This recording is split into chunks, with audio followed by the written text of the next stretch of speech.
Hello, my name is James Arroyo, and welcome to Chapter 1, An Introduction to Speech Communication. Today we're going to be first defining what communication is, how it relates to public speaking, and then lastly we're going to be talking about what are some of the beginner steps to improve our public speaking for success in the future. So let's dive right in, starting with what is communication? Communication is an interactive process of sharing symbols in order to construct meaning. Let's break down that definition just a little bit. First, it is interactive, meaning that there is interaction between at least two parties. Also, it is a process, meaning that one interaction will affect future interactions. Also, there are symbols. What is the difference between the word the, chair, computer, desk, screen, James? All of them are vibrations hitting air. They are they are by themselves meaningless. But it is the symbols that we put onto them that create or construct meaning. So that is how we communicate. And since communication is infinitely complex, we have many different models of how communication works. The very first models were mostly linear, where it was the sender sending a message to a receiver. And that's incredibly basic. But so that is why there are more complicated models, and here is one of the better ones, the competent communication model. So, in the competent communication model, there is a message being sent. There is a sender and a receiver.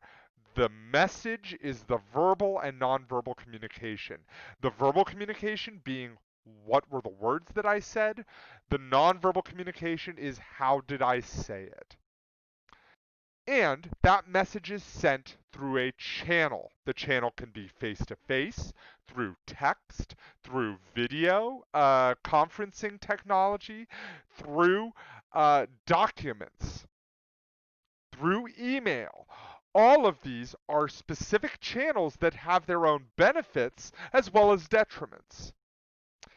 And I send the message through the channel, but how do I construct that message?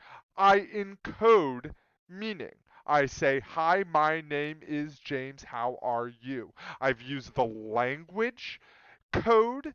I've encoded as much of information as I can. I also said it in a certain way, all of which trying to communicate a message. Hi, my name is James, how are you? Then you then receive that message and decode that message. As you're decoding that message, that is affected by your cognitions.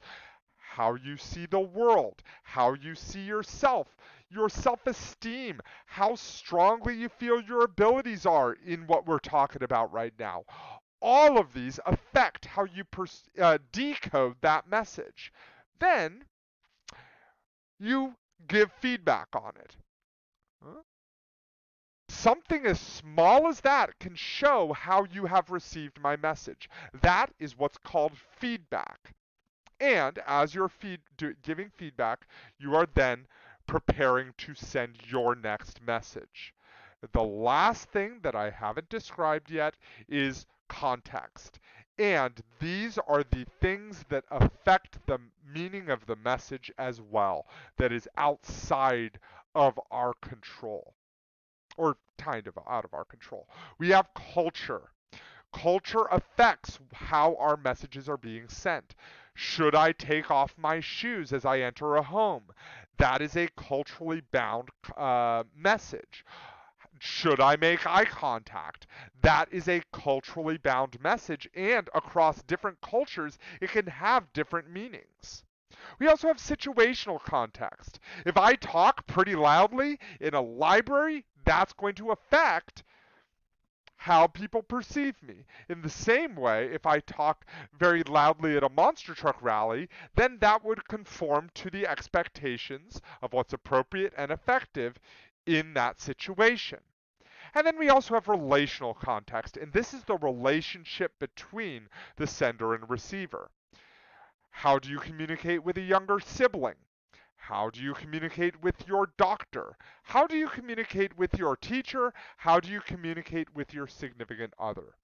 All of which are different contexts that affect what is appropriate and effective in a communication situation.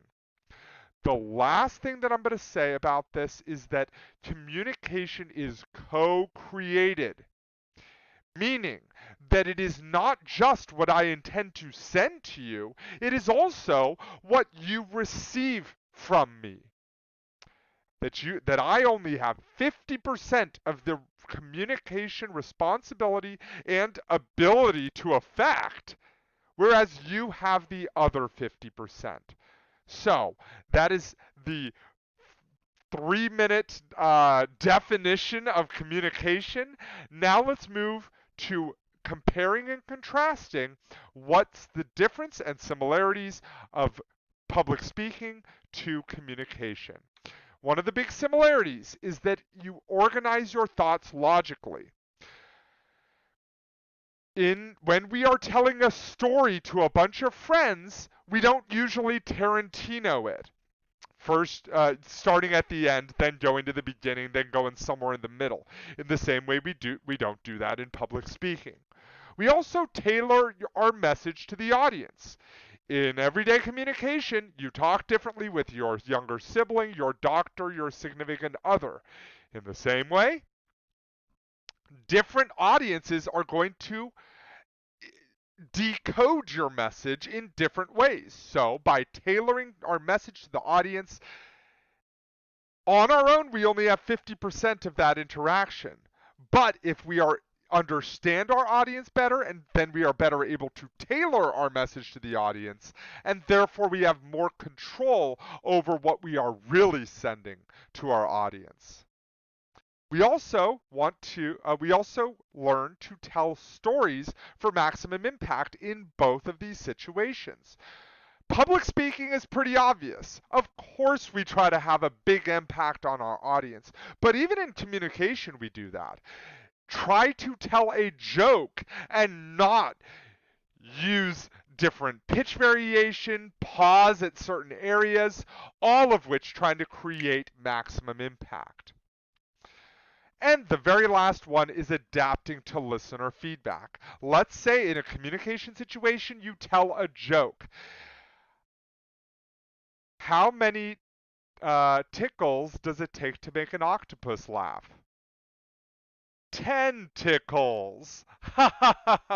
So, obviously, you are laughing a great deal right now. So, I would then be able to adapt to that listener feedback by seeing that you are laughing, and therefore now can tell more jokes. Whereas if maybe someone didn't laugh because they don't have a sense of humor, or maybe they just found it not funny, that then they would not give that feedback, maybe give different feedback, maybe a groan, and therefore I'd adapt to that situation as well. So there are a great deal of similarities between public speaking and communication, but there are also some distinct differences. First, public speaking is more highly structured. The big reason for this is because unlike a book where if you don't remember what you just read, you can just go back, in a public speech you cannot do that. So clarity is the name of the game. Also, they can't ask questions a lot of the time. So by having more structured communication, it is clearer communication. Public speaking requires more formal language as well. This means the reason why it's more formal is by very virtue of there being a lot of people to see you.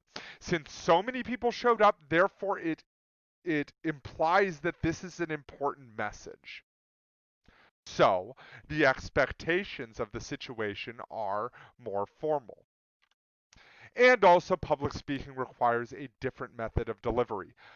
Unlike a regular conversation, if we can get away with mumbling, we can get away without eye contact, we can get away without gestures. But with public speaking, being able to engage your audience with your nonverbal communication delivery, that's going to be far more impactful and going to be far more important because there are some delivery expectations with public speaking situations. So there are many great benefits of public speaking. First, there are personal benefits. You gain a great deal of knowledge. When you are presenting about something, you start to learn about that something. Also, you gain critical thinking skills. Oh, wait, talking about knowledge, also, in a public speaking class, you are going to learn a great deal of topics from all of your other classmates as well. We also gain critical thinking skills. This is because as you start to learn public speaking, you start to learn what it takes to have a clear and concise message. You're going to learn what it takes to prove your arguments. You are going to learn what it takes to cite your information clearly.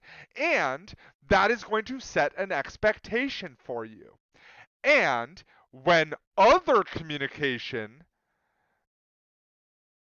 non-credible communication happens, then you are going to base your interpretation of that communication on you're going to base your interpretation of how they of their message on how you already know um, what things you need for public speaking to be effective. We also have professional benefits. Every job is going to require communication, and when you move up into leadership positions, public speaking is going to be far more important. Public speaking and leadership are inextricably linked because as a leader, you communicate your ideas to an audience trying to inform them, to motivate them, to inspire them. In the same way, we are also going to be learning in public speaking how to communicate your ideas effectively to a large audience to inform, to persuade, to entertain them. We also have academic benefits. You are going to be doing class projects, and while yes, other classes will not try to grade you on your public speaking potential. That being said, they will judge you on how well you communicate your ideas. Public speaking. And then there's also great public benefit to learning about public speaking as well. And this is based in the public forum. The public forum is an imagined place where we are able to exchange ideas.